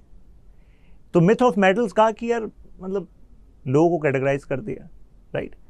हालांकि इसका क्रिटिसिज्म भी होता है। क्रिटिसिज्म क्या होता है? ये होता है कि प्लेटो को क्रिटिसाइज किया जाता है कि ऐसा भी तो हो सकता है कि लोगों की साइकोलॉजी बदले, जैसे कि हो सकता है एक टाइम पर आपका इमोशनल कंपोनेंट बहुत ज़्यादा था, ठीक है, लेकिन फिर लाइफ में आपको धोखा मिला और अब आप बहुत ज़्यादा लॉजिकल हो गए। तो यानी कि इंसान की पर्सनालिटी जो है समय के हिसाब से बदलती भी है। लेकिन यहाँ पर प्लेटो ने उस एस्पेक्ट के बारे में कुछ बताया ही नहीं। कोई पहले एपेटाइट वाला प्रोमिनेंट रखता था पर्सनालिटी, लेकिन फिर अब वो चेंज हो गया। तो ऐसा भी तो होता है, इस वाले एस्पेक्ट के बारे में सोचा ही नहीं प्लेटो ने। तो इसी तरीके से हर एक थ्योरी जो हम पढ़ते हैं किसी भी थिंकर की, फिर हम उसका क्रिटिसिज्म भी पढ़ते हैं, क्रिटिकल एस्पेक्ट भी पढ़ते हैं। क्लियर है बात? Is it clear? यहां तक बात क्लियर है आपको? यस और नो? क्लियर है। तो यानी कि अभी तक के डिस्कशन से मैंने एक्चुअली आपको आइडिया दिया है कि कैसे आप किसी थिंकर को पढ़ते हो, ठीक है ना, क्या क्या आप पढ़ते हो। जैसे अब ये तो मैंने प्लेटो का आइडिया दिया, अब मैं आपको बताता हूं किसी भी थिंकर को हम कैसे मास्टर करते हैं, कौन से कंपोनेंट को हम गैदर करते हैं। तो इससे आपको पता लगा कि हमने फोकस किया सबसे पहले बैकग्राउंड पर, कि भाई चल क्या रहा था। Plato was in 427 BC, before Christ. तो हमें डेट वेट तो रटनी नहीं होती, लेकिन हमने बता दिया भाई एथेंस था, है ना, एथेंस में इश्यूज थे, सोसाइटी मास्टर स्लेव वाली थी, है ना, एजुकेशन क्या, मतलब बैकग्राउंड हमने बता दिया। फिर हमने प्लेटो का कंसर्न जाना। जब हम इस चैप्टर को पढ़ेंगे ना, तो कंसर्न जानने के साथ साथ मैं आपको प्लेटो के ऊपर किस किस का इन्फ्लुएंसेस हुआ ये भी बताऊंगा। जैसे कि अभी मैंने आपको बताया किसका इन्फ्लुएंस, सोक्रेटिस का, है ना। लेकिन जब आपको मैं प्लेटो एज अ चैप्टर डिटेल में पढ़ाऊंगा तो वहां पर मैं आपको बताऊंगा इम्पैक्ट ऑफ पाइथागोरस, हेराक्लाइटस, इनके इन्फ्लुएंस भी बताऊंगा। और जैसे प्लेटो की कहानी है ऐसे इनकी कहानी का इम्पैक्ट है, बहुत ही आसान है ना। हमें यह पता होना चाहिए कि उस थिंकर के मेजर वर्क्स क्या हैं, बुक क्या है। एक्चुअली जो भी आइडियाज हैं, जैसे मैंने अभी थ्योरी ऑफ सोल आपको बताई, ऐसी theory of education, theory of justice, ये सब उनकी किसी न किसी बुक में लिखी हुई है। जैसे कि यहाँ पर हम उनकी बुक के बारे में जानते हैं, रिपब्लिक के बारे में, ऐसा नहीं बुक पढ़ते हैं, बट हाँ जानते हैं, रिपब्लिक, स्टेट्समैन, द लॉज। तो ऐसे हम हर एक थिंकर की कुछ बुक्स के बारे में भी जानते हैं, कोट करने के लिए अपने आंसर में, ठीक है। हम उनकी थ्योरीज जानते हैं, जो थ्योरी उन्होंने बोल दी उससे एक्स्ट्रा कुछ नहीं है, वही है, ठीक है। जैसे theory of soul, theory of education, theory of justice, ये सभी थ्योरीज ही हैं। थ्योरी ऑफ कॉम्युनिज्म, प्रॉपर्टी का कॉम्युनिज्म, वाइव का कॉम्युनिज्म, क्यों ऐसा कह रहे थे प्लेटो कि भाई पर्सनल किसी की फैमिली ना हो। तो ये सब आइडियाज हम यहाँ पढ़ते हैं। क्रिटिसिज्म पढ़ते हैं। क्रिटिसिज्म का मतलब होता है हर एक थ्योरी पर कुछ क्रिटिकल पॉइंट भी, क्योंकि जब क्वेश्चन आता है एग्जामिन, एनालाइज, क्रिटिकली एनालाइज,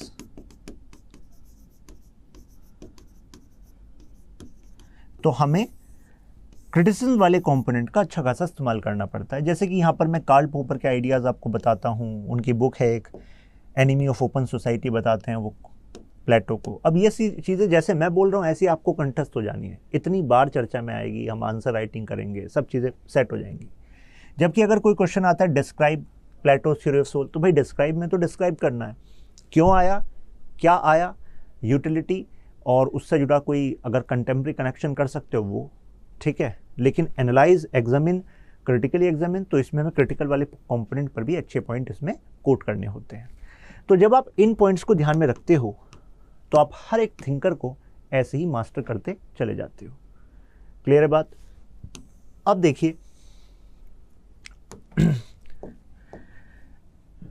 प्लेटो ने देखा कि भाई जो प्रॉब्लम है, लोग ग्रीडी हो रहे हैं, सोल्जर क्लास और आपकी रूलिंग क्लास क्यों ग्रीडी हो रही है?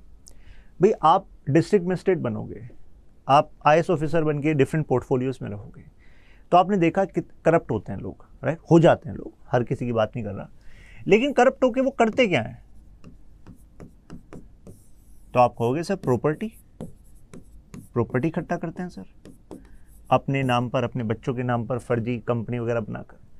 अच्छा, किस लिए करते हैं? आप कहोगे सर फैमिली के लिए करते हैं। अच्छा ठीक है जी। जब वो करप्शन कर रहे हैं तो देश का पैसा वो ब्लैक मनी बना रहे हैं। ब्लैक मनी का मतलब होता है वो पैसा जो कि टैक्स अथॉरिटीज को नहीं पता है, नहीं तो टैक्स ले लेते, नहीं तो वो वाइट हो जाता मनी, है ना? तो अब वो चोरी कर रहे हैं। तो मुझे बताइए, ऐसे में देश के राजस्व को नुकसान होगा कि नहीं होगा? बताइए, रेवेन्यू लॉसेस गवर्नमेंट को होंगे कि नहीं होंगे?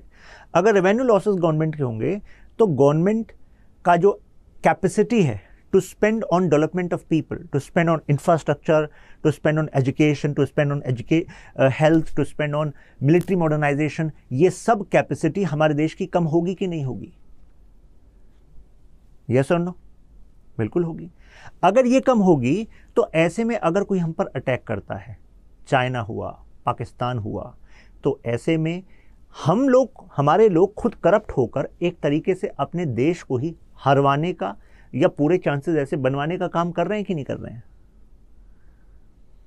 वो इतने आगे का नहीं सोच रहे। उन्हें कह रहा है मुझे क्या, मैं तो केवल 200 करोड़ का घपला कर रहा हूं, 300 करोड़ का घपला कर रहा हूं। अरे इतने सारे लोग अगर 200, 300, 400, 500, 800, 1000 करोड़ का घपला करने लगे, तभी तो देश बैठ जाता है, तभी तो देश की कैपेसिटी कम हो जाती है, राइट? तो ऐसे में प्लेटो ने सोचा कि भाई कौन, किसका करप्शन कारण बना एथेंस के हारने का? तो पता लगा है रूलिंग क्लास का।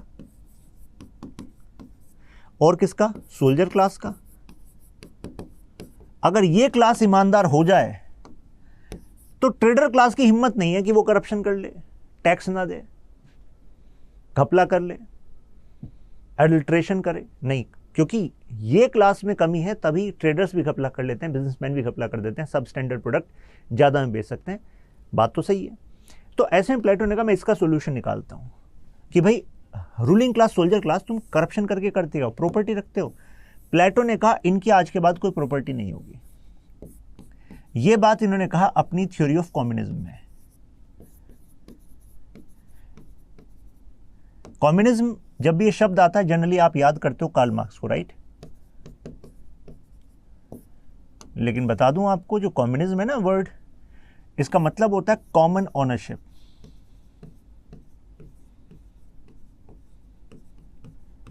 Common ownership of what? जिस चीज का कम्युनिज्म है। जैसे उन्होंने कहा कम्युनिज्म कर देता हूं मैं प्रॉपर्टी का, वो कह रहे हैं मेरा आइडिया इंप्लीमेंट करो, कम्युनिज्म ऑफ प्रॉपर्टी कर दो। किसके लिए? रूलिंग क्लास के लिए, सोल्जर क्लास के लिए। मतलब इनके नाम पर कोई प्रॉपर्टी हो ही नहीं सकती। ये अपने, इनको कोई प्रॉपर्टी एक्वायर करनी नहीं है, ना इनके नाम पर कोई जमीन हो सकती, ना घर हो सकती, ना गाड़ी हो सकती, ना घोड़ा हो सकता, कुछ नहीं हो सकता। आप कहोगे तो गलत हो रहा है इनके साथ, फिर काम क्यों करेंगे, मोटिवेशन कैसा आएगा? वो कह रहे हैं कि इनकी सारी जरूरतों को एक्चुअली सरकार देखी, कॉमन ओनरशिप, यानी कि इनका पूरा जिम्मा जो है वो स्टेट का होगा। इनको घर प्रोवाइड करेगी स्टेट, पूरी life, health facility, education facility, अच्छा खाना पीना, लेजर, एंटरटेनमेंट, सब कुछ स्टेट देगी। आपके अंदर अब दौड़ ही नहीं होनी चाहिए कि आप कानूनी रूप से कोई संपत्ति अपनी रख सकते हो। इवन कपड़े भी आपको स्टेट देगी। तो हर चीज जो आपको जरूरी है वो सरकार ही देगी, आपके नाम पे कुछ आप रखोगे ही नहीं। क्या चाहिए भाई? क्यों आप कमाते हो? इसलिए कमाते हो ना कि भाई मैं आगे की जरूरतें पूरी कर लूँ। स्टेट कह रही हम गारंटी कर रहे हैं आपकी सारी जरूरतें बेस्ट इन क्वालिटी हम प्रोवाइड कराएंगे, और कोई टेंशन, आप केवल मन लगा के काम करो जो काम आपको दिया गया है, जिस काम के लिए आप बने हो। फिर कहा कि यार लेकिन अपने नाम पे नहीं कर सकते, फैमिली के नाम पे कर लेंगे। तो प्लेटो ने कहा इतने हल्के में लिया हुआ है क्या आपने मुझे? फैमिली का भी कम्युनिज्म कह रहा हूं मैं। फैमिली का कम्युनिज्म का मतलब क्या है? कह रहे हैं रूलिंग क्लास, सोल्जर क्लास की अपनी कोई प्राइवेट फैमिली नहीं होगी। यह चीज आपको शॉकिंग लगनी चाहिए। अब इसी को कहा गया था कम्युनिज्म ऑफ वाइव्स। कई बुक्स में लिखा हुआ है कम्युनिज्म ऑफ वाइव्स, क्वेश्चन भी आया हुआ है इस पे। यानी कि पत्नी भी पर्सनल आपकी हो ही नहीं सकती। कॉमन ओनरशिप, आपको कि ये क्या बकवास कर रहे हैं यार प्लेटो, समय से बहुत ही आगे नहीं चले गए ये देखिए अब ये क्या कह रहे हैं, ध्यान से सुनना। ये कह रहे हैं कि जो भी लोग एजुकेशन सिस्टम में आए, ये प्लेटो की एजुकेशन थ्योरी के हिसाब से ये कुछ बच्चे आए जो पूरे देश में एजुकेशन सिस्टम है प्लेटो का चलेगा। इस एजुकेशन सिस्टम में ना लेवल है, तो जो पहले लेवल पे आउट हो गए बेसिक एजुकेशन करने के बाद, इनको भेज दिया प्रोड्यूसर क्लास में कि भाई तुम काम धंधा संभालो, तुम क्यों चक्कर में पड़ रहे हो। तो इन्हें बेसिक ट्रेनिंग सब कुछ इनकी हो गई है। Now they are going to be a good trader. इन पर प्लेटो कह रहे हैं इन पे कोई कम्युनिज्म ऑफ प्रॉपर्टी, कोई कम्युनिज्म ऑफ फैमिली या वाइफ्स नहीं लगाएंगे, क्योंकि इनका जो कंपोनेंट है पर्सनैलिटी का वो है लस्ट, प्लेजर, एपेटाइट। तो इन पे लगाम लग ही नहीं सकती। अगर इन पर ऐसा कानून फॉलो करोगे, ये कानून मानेंगे ही नहीं। और दूसरा, अगर ये मोटिवेशन रखें प्रॉपर्टी बनाने की, पैसा बनाने की, अच्छा है देश को लिए और ज़्यादा अच्छा प्रोडक्शन करेंगे, और ज़्यादा प्रोडक्शन करेंगे तो और ज़्यादा चीज़ें उपलब्ध होंगी, तो अच्छा है, इनको इससे बाहर रखो, ठीक है। वो देश के लिए भी अच्छा है और ये खुद भी उसको फॉलो नहीं करेंगी क्योंकि उनकी पर्सनैलिटी ही ऐसी है। अब वो कहते हैं कि जो इससे आगे बढ़ेंगे उनकी वजह से मिलिट्री ट्रेनिंग हुई, मिलिट्री ट्रेनिंग हो गई सबकी, आगे वालों की भी हो गई। अब इनको जो है पता लगा, अब नेक्स्ट एग्जाम हुआ, नेक्स्ट एग्जाम में कुछ लोग फेल हो गए, तो उनको कहा कि बेटा तुम बनो अब सोल्जर, प्रमोट हो जाओ, फिर सोल्जर से फिर ऑफिसर्स बन जाओगे, आगे और बढ़ जाओगे, ठीक है। अब जो लोगों ने ये इस लेवल का एग्जाम क्लियर कर दिया, अब तुम बनोगे बेटा फिलोसोफर। मतलब फिलोसोफर क्या मतलब, ये क्लास रूलिंग क्लास में आएगी। अब ये रूलिंग क्लास में आएगी, यानी कि ये बनेंगे ब्यूरोक्रेट्स, वो लोग जो की फंक्शनरीज होंगे। और इसमें से भी जो आगे तक पढ़ने के लिए कवायद करेंगे 35 से 55 साल, यानी कि ये कह रहे हैं कि करीब 50 से 55 साल में जाके, 35 से 50 से 55 साल में जाके बनेगा कोई फिलोसोफर किंग। इतना पढ़ाने के बाद अब कहेंगे कि यार अब तुम तैयार हो, अब तुम बन सकते हो। वो कह रहे हैं कि ये जो क्लास है ना, सोल्जर क्लास, रूलिंग क्लास, अब इसी में से फिलोसोफर किंग बनेगा। ये जो वर्ग है ना, इस पे लगेगा ये communism of property and family, क्योंकि करप्शन इनका जो है वही देश को कमजोर कर रहा है। अगर ये ईमानदार हो जाएं तो इसकी हिम्मत नहीं प्रोड्यूसर की।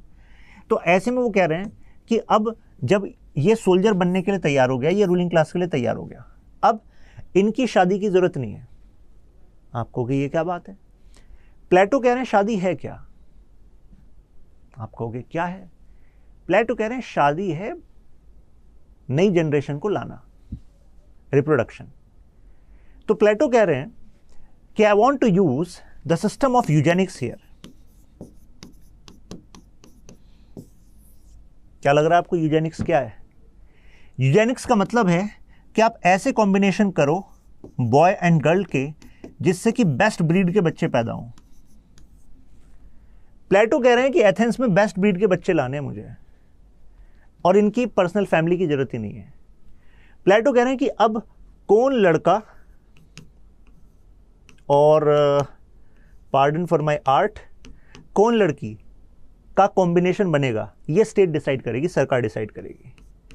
और ये कोई परमानेंट कोहैबिटेशन नहीं होगा। ऐसा नहीं कि परमानेंटली साथ रहेंगे, कुछ समय के लिए साथ रहेंगे, बच्चा आ जाएगा, इस बच्चे को फिर स्टेट पालेगी, स्टेट ले लेगी।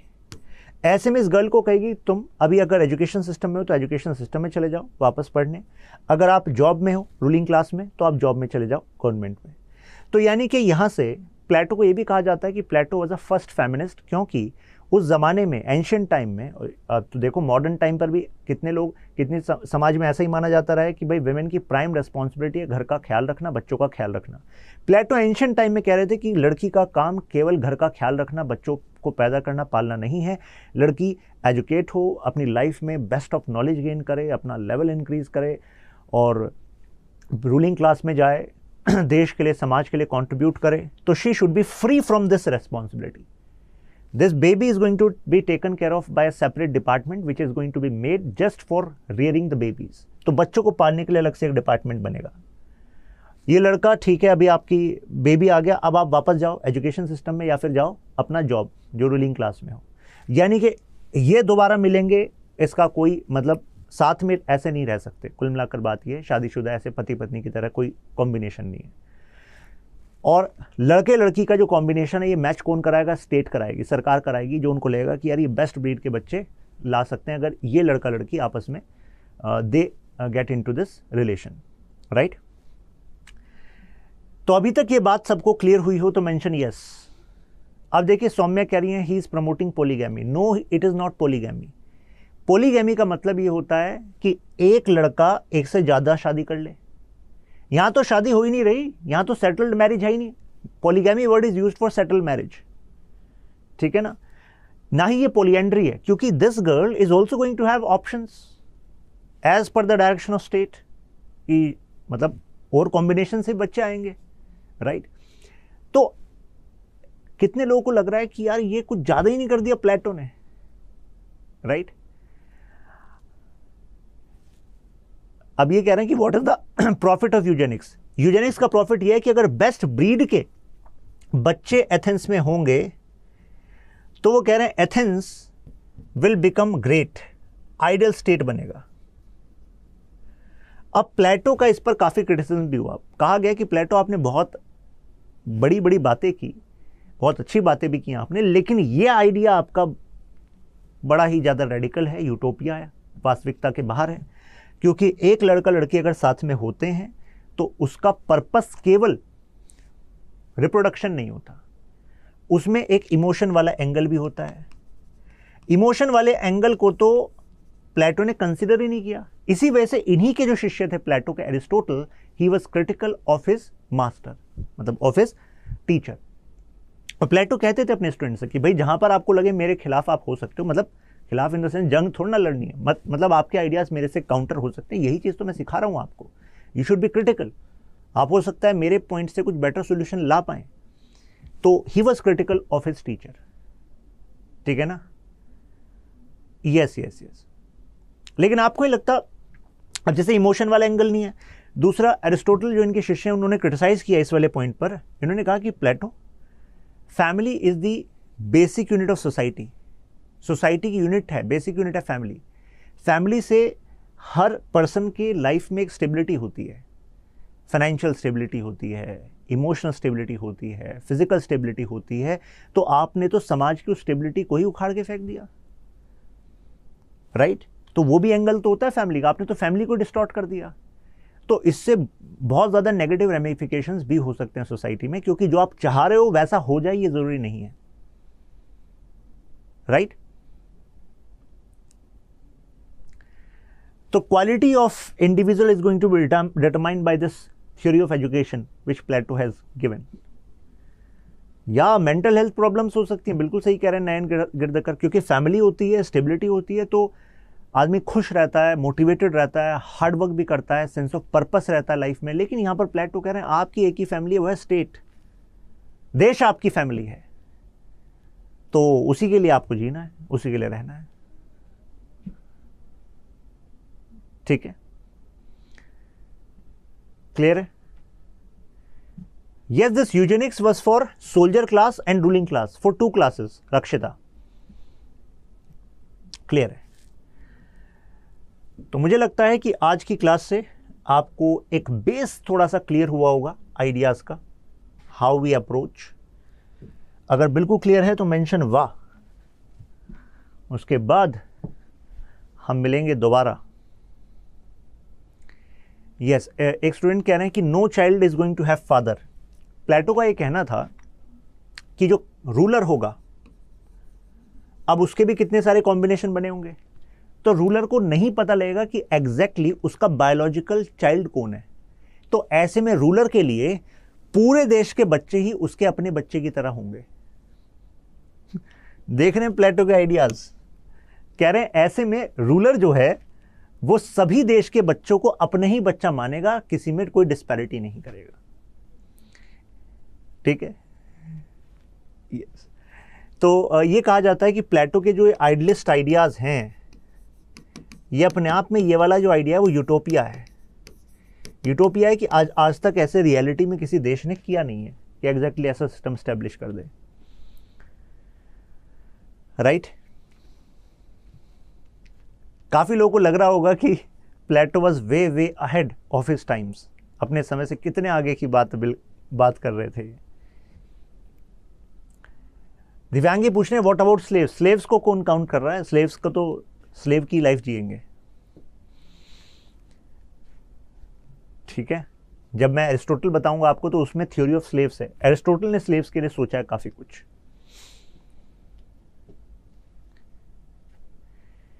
ठीक है,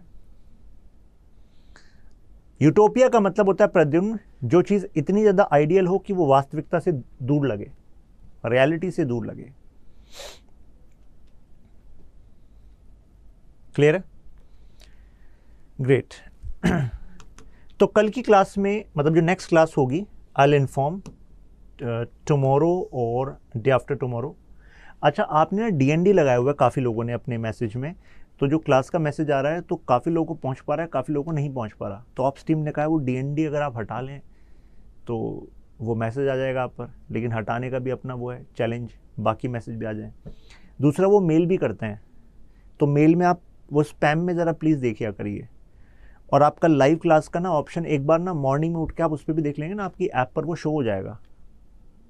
ठीक है, एक स्टूडेंट पूछ रहे हैं कि लाइव किस टाइम आपकी क्लास होगी। अभी आपकी क्लास हम 11 बजे से कर रहे हैं, 11 AM से।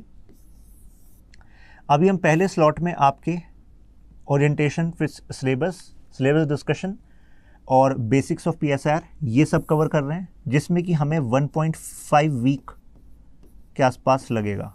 ठीक है, बीच में ऐसा भी होगा कि मैं आपको एक दिन का ऑफ दूंगा, उसमें आपको कोई टास्क दूंगा, आप उसमें वो टास्क कर लेना, so that get into the rhythm of PSR।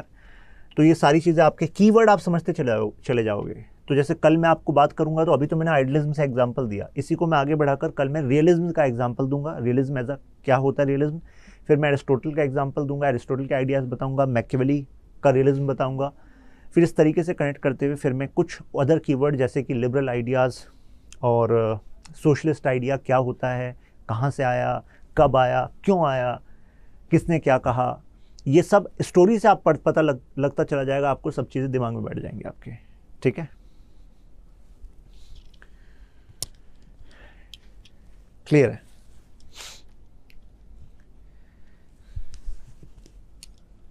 Clear है? इसका एक क्विक रिकैप मैं आपको नेक्स्ट क्लास में दे दूंगा। ठीक है, ग्रेट। तो चलिए कल मिलते हैं अभी। ठीक है, पेपर 2 का भी हमें ऐसी एनालिसिस करेंगे। तो पेपर 1 का एनालिसिस कर रहे हैं अभी हम, थोड़ा थोड़ा बेसिक बताकर फिर क्वेश्चन दिखाऊंगा। फिर पेपर 2 का ऐसे टॉपिक वाइज एनालिसिस करेंगे। तो इससे क्या होगा कि कई बच्चे पता है क्या करते हैं, वो PSR ऑप्शन स्टार्ट किया और चैप्टर 1 से स्टार्ट हो गए, उनको ये नहीं पता लग पाता कि यार तुम जो अभी पढ़ रहे हो ना, इसका इस्तेमाल वहाँ भी होना है।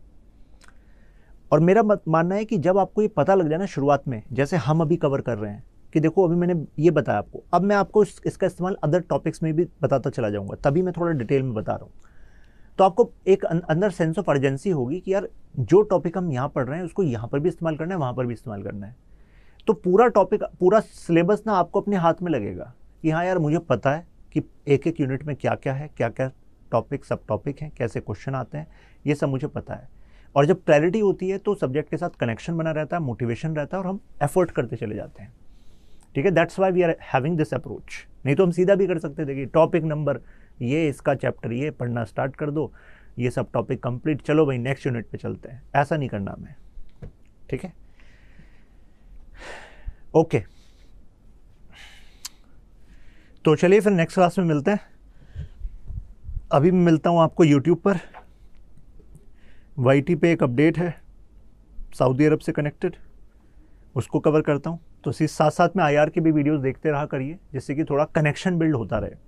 लेकिन जो हमारे लेक्चर्स होंगे वो उसका लेवल अलग होगा, क्योंकि आप PSR में हैं तो जाहिर सी बात है उसमें हमारा अलग लेवल का डेप्थ होगा। लेकिन रिलेट आप करोगे, जैसे आप डेली बेसिस पे वीडियोस वगैरह देख लोगे, 10 मिनट 15 मिनट चला लिया आपने, आप जा रहे हो, लंच कर रहे हो, डिनर कर रहे हो, तो ऑन कर ली वीडियो। ठीक है, ओके।